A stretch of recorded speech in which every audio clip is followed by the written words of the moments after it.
professor Michel aqui, começando mais um dia de aula, mais um dia com muito aprendizado. E hoje a gente vai aproveitar para fazer as correções de algumas páginas do livro de Geografia, certo? Falando um pouquinho sobre a questão da divisão política do nosso país. Então acompanhe comigo a leitura do texto e, é claro, a gente vai realizar essas correções nesse momento, tá certo? Então vamos nessa. A divisão política do Brasil.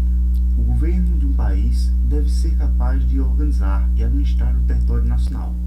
O território brasileiro é bastante extenso e diversificado. Para facilitar a organização e administração, o território brasileiro está dividido em várias partes. A primeira divisão das terras do Brasil iniciou a colonização do Brasil em 1534. O governo português dividiu o território em faixas que se estendiam do litoral para o interior até a linha de Tordesilha.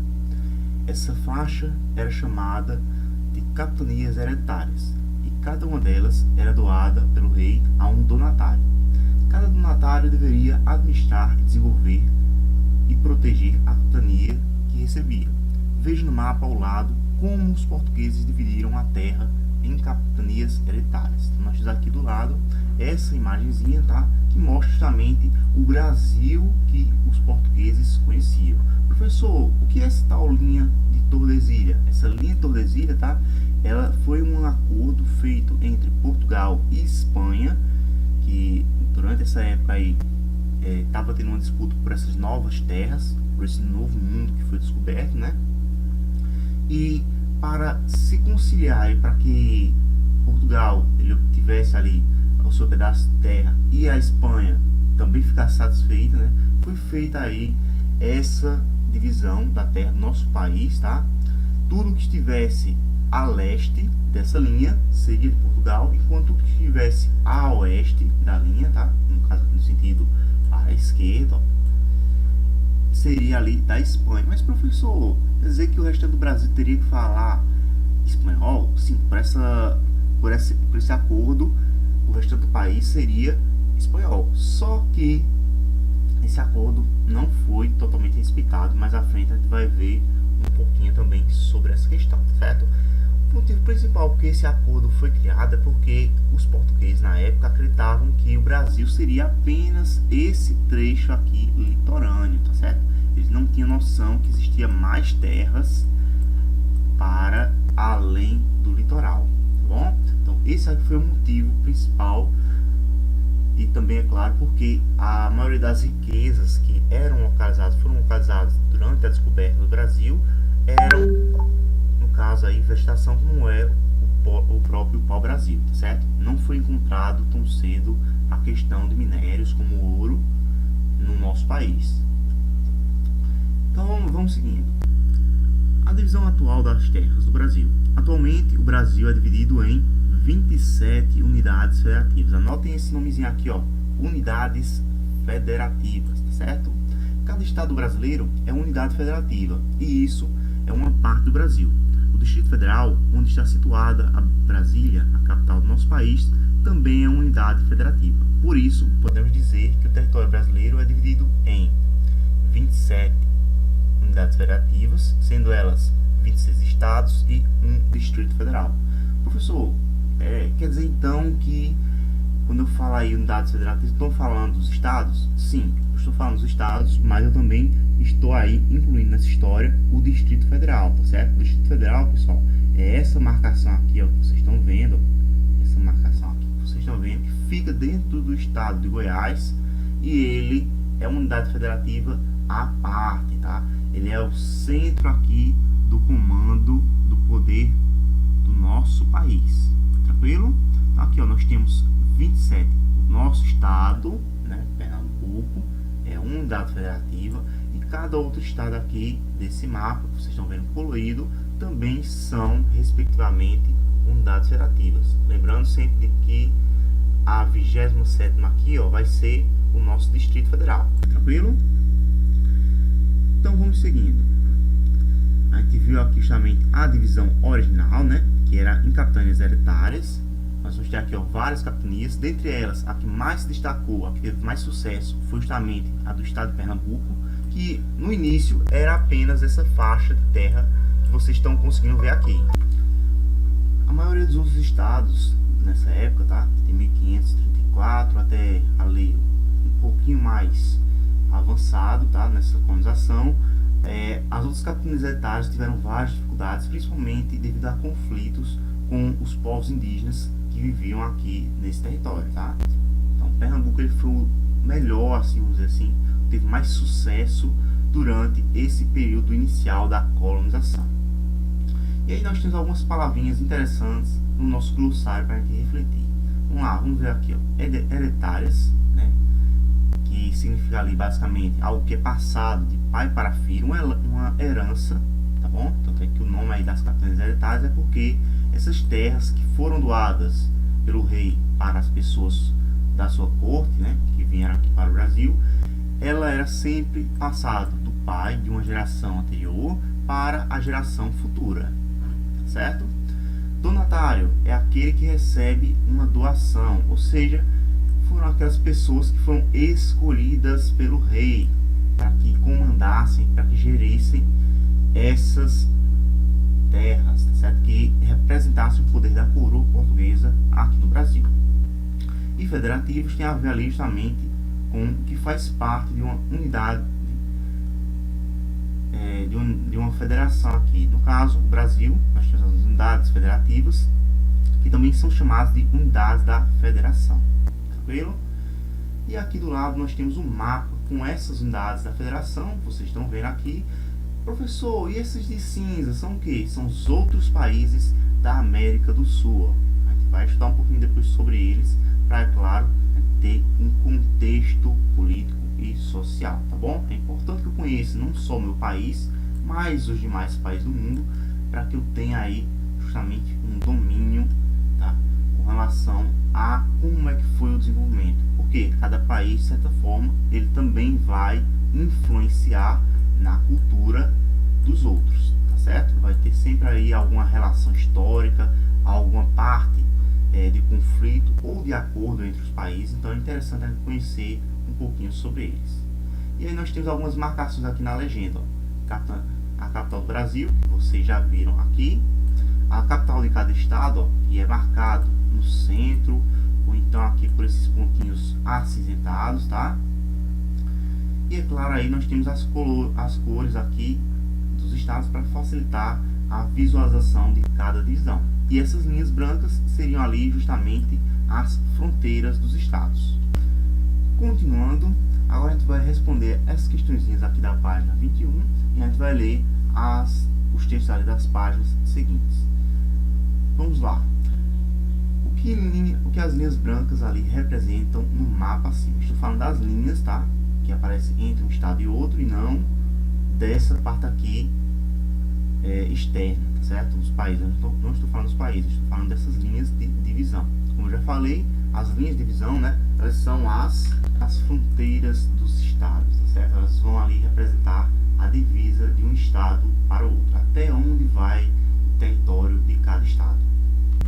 Segundo, em qual unidade federativa você vive? Bom, nós aqui, né, de Caruaru, vivemos na unidade federativa conhecida como o estado de Pernambuco, tranquilo? Lembrando, Pernambuco, como é nome próprio, eu tenho que escrever obrigatoriamente com letra maiúscula. Terceira questão, quais unidades federativas se limitam com aquela onde você vive? Vamos localizar aqui, ó. Nós temos o estado de Pernambuco, não é isso? Que está aqui de laranjazinho. E aí vamos ver agora quais são os estados que fazem limite com Pernambuco. Nós vamos ter ali, ó, Paraíba, não é isso? Faz ali contato, Ceará, vamos ter o Piauí, Bahia e Alagoas, tá certo? Então vamos anotar aqui para a gente não esquecer. Mas assim, depois eu puxo ali a resposta para a terceira questão. Nós vamos ter aí, ó, Ceará. Vamos ter também ali o Piauí, né? Fazendo essa divisão. Como eu falei, Paraíba, Ceará, Piauí, Bahia e Alagoas. Esses são os estados aí que fazem essa conexão com Pernambuco. Seguindo então agora para a próxima página, página 2 e 3, nós temos algumas questões aqui. A gente vai fazer a leitura do texto respostas, tá certo? Então vamos lá. O município é parte do estado. Cada estado brasileiro também se divide em partes chamadas municípios. Isso significa que o lugar onde vivemos faz parte do município. Observe o mapa da página anterior, o estado de Roraima. Depois, veja no mapa do lado o município que é formado ali por esse estado. Cada município tem um governo e algumas leis. Da mesma forma que acontece com o Distrito Federal e os estados. Juntos, os municípios, o Distrito Federal e os estados constituem a unidade política administrativa do Brasil. Em cada unidade política administrativa, os representantes políticos são escolhidos por meio de eleições que ocorrem a cada 4 anos. Então aí nós temos o exemplo, tá? Justamente aí dos municípios dentro do estado de Roraima. Isso aqui é o estado de Roraima. E aí nós temos aí justamente esse município. Tá? Esses municípios, cada pontinho aqui, ó, corresponde a um município que compõe aí esse estado. E aí nós temos aqui os elementos básicos de todo o mapa. A legenda, com as informações, tá? No caso aqui, ó, capital do estado, as sedes ali dos municípios. Nós temos ali a Rosa dos Ventos, que serve de extrema importância para localizar as direções, né? As orientações ali, ó, onde fica o norte, onde fica o sul, o leste ou o oeste, tá? E é claro aí as direções alternativas, vamos dizer assim, as direções aí complementares, tá bom? Nordeste, sudeste, noroeste, sudoeste, tá? Que são aí essas interseções entre as principais linhas de coordenação. Mas vamos ver aqui as questões que são pedidas, tá? E a gente já vai aproveitando para ver as respostas também. Quarta questão. Observe novamente o mapa desta página. Letra A. Quantos municípios tem o estado de Roraima? Se a gente for contar aqui, turminha, a gente vai perceber que ele vai ter, ó, 15 municípios. Tá? Cada pontinho desse, cada pontinho preto, incluindo aí também esse pontinho branco com um pontinho preto no meio, que é a nossa capital do estado, né? Ela também constitui aí um município. Professor, por que o senhor fala município e não cidade? Como eu já falei isso em aulas passadas, a cidade, ela é apenas uma parte do município, ela corresponde à zona urbana. O município vale tanto para a parte urbana quanto a parte rural. Então é interessante que você compreenda essa informação para que você não confunda, tá bom? Quando eu falar do município, eu estou falando de tudo ali correspondente a uma cidade. A parte da cidade em si, a parte urbana e a parte rural. Letra B. Num mapa, como podemos perceber a área territorial de cada município?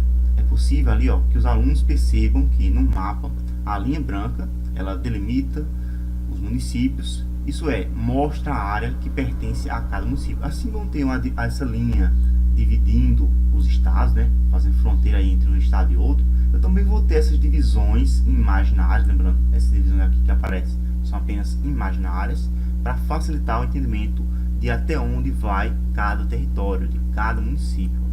Nós temos aqui um município e esse aqui é o território dele, outro município e o seu território, tá? Então elas vão aí fazendo contato com cada município e assim eu vou sabendo mais ou menos ali qual é a divisão e os limites dessa unidade política administrativa. Lembrando, a maior unidade política administrativa vai ser o país, né? O Brasil.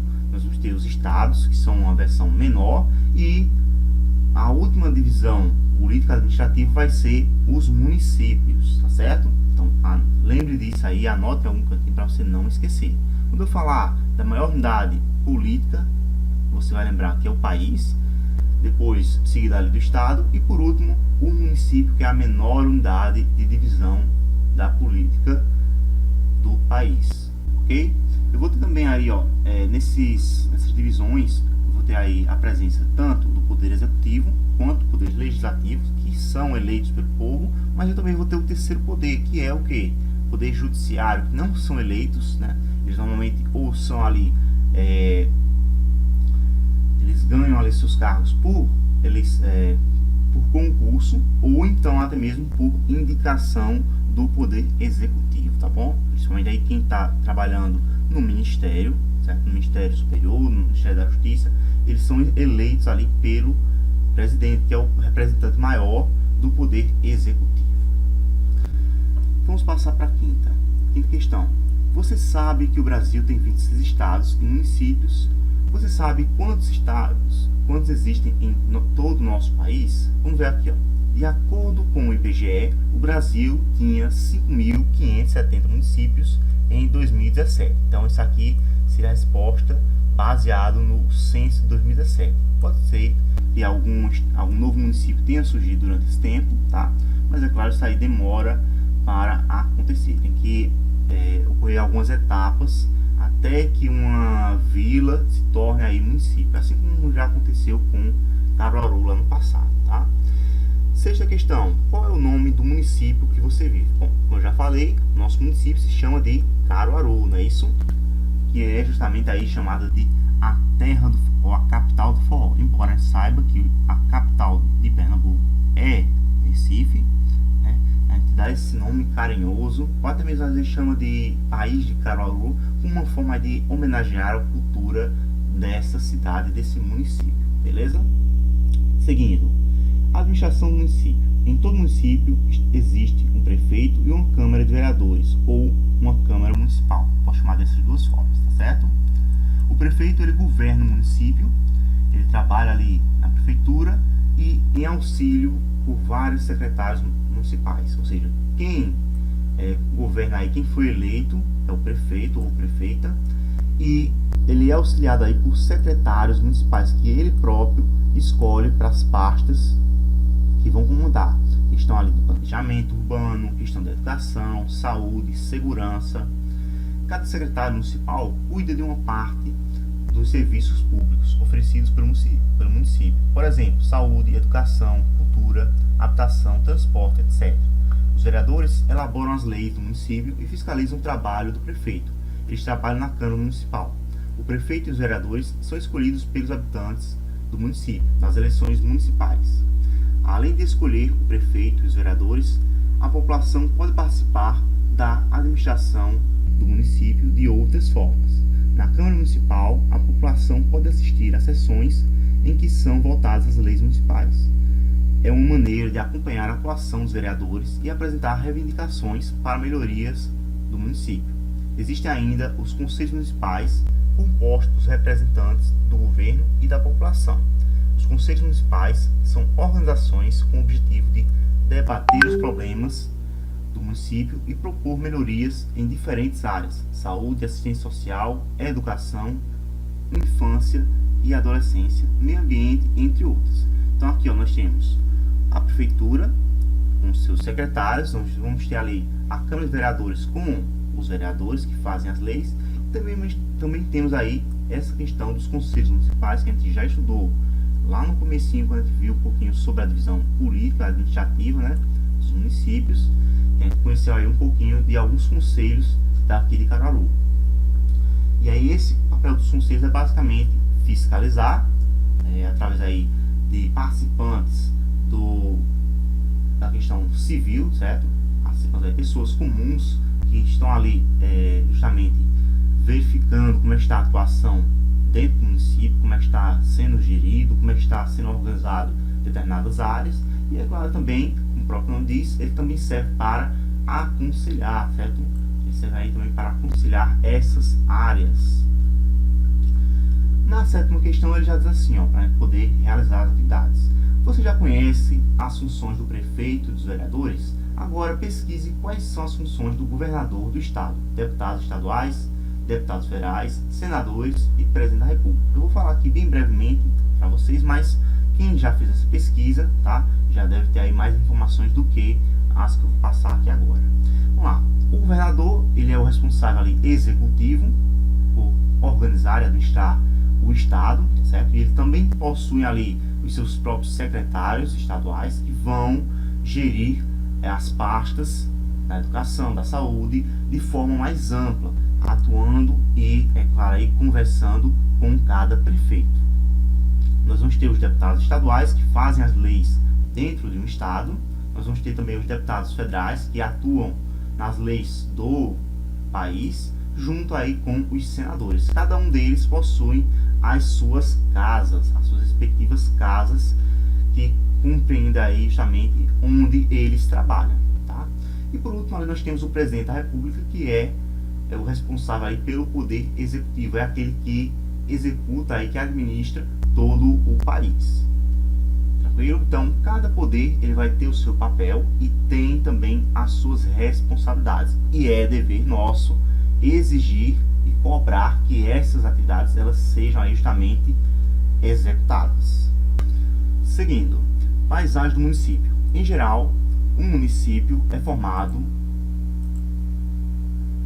por uma área rural e uma área urbana. A área rural corresponde ao campo, a urbana corresponde à cidade. Existem alguns municípios que têm apenas área urbana.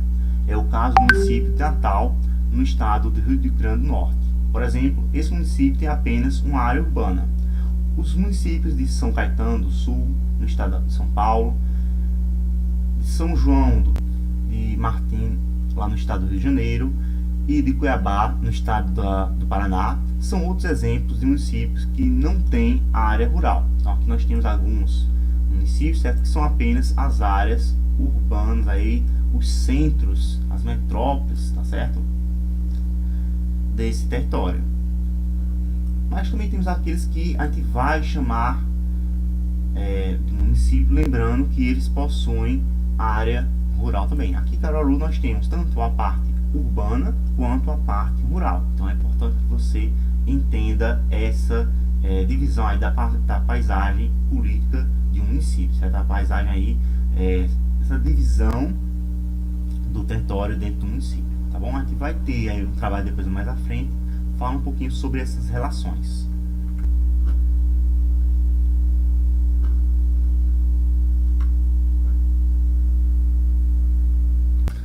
Mas vamos ver aqui, ó. Oitava questão. O município em que você vive apresenta área urbana e rural? Em qual delas você vive? Vamos lá. A resposta aqui seria que sim, né? Nosso município aqui possui área urbana e área rural. Eu, pessoa urbana, certo? É importante que você faça essa distinção se você vive na área urbana ou na área rural para poder responder essa questãozinha. Professor, como é que eu faço para decidir se é área urbana ou rural? Observe no mapa da cidade, você vai ver ali a divisão dos bairros. Normalmente os bairros aí são parte aí da área urbana, tá certo? E vilas, sítios fazem parte da área rural. A área rural ela geralmente está ali no entorno, tá certo? Na parte mais periférica de um município, tranquilo? Então, você observando essa questão, você vai conseguir identificar onde você vive. Seguindo aqui, ó, por último, orientando-se no município. Você sabe como se orientar para chegar aos diferentes lugares no município? Podemos nos orientar conhecendo o lado onde o sol aparece ou se põe no horizonte. O sol sempre aparece do mesmo lado, no horizonte, e que é pela manhã, no caso, que é o lado leste. Tá vendo aqui a rosinha dos ventos? E no final da tarde o sol se põe do lado oposto, ou seja, ele se põe ali ao oeste. Oriente-se pelo sol. Você pode se orientar tendo o sol como referencial. Se abrir os braços com a mão direita apontando para onde o sol aparece, certo? Para o leste, você terá a direção leste. A direção oeste estará do lado oposto. À sua frente você terá aí o norte e às suas costas estará o sul. Então vai ficar assim, ó, leste com a letra L, oeste com a letra O, norte com a letra N e o sul ali com a letra S. São as chamadas pontos cardeais, certo? São os 4 pontos principais. Nós temos outros pontos aí que são pontos complementares, tá bom? Depois a gente vai ver um pouquinho mais sobre isso mais à frente. Mas toda vez que a gente estiver trabalhando com um mapa, é importante que você faça essa distinção aqui e observe com atenção a rosa dos ventos para se localizar. E a seguir eu vou deixar com vocês um vídeo, tá, de um outro professor, que ele vem passando aí as próximas questões, da página 26 até a 27, com as correções. Vou me despedir aqui agora, turminha. A gente se vê numa próxima videoaula. Um abraço e tchau!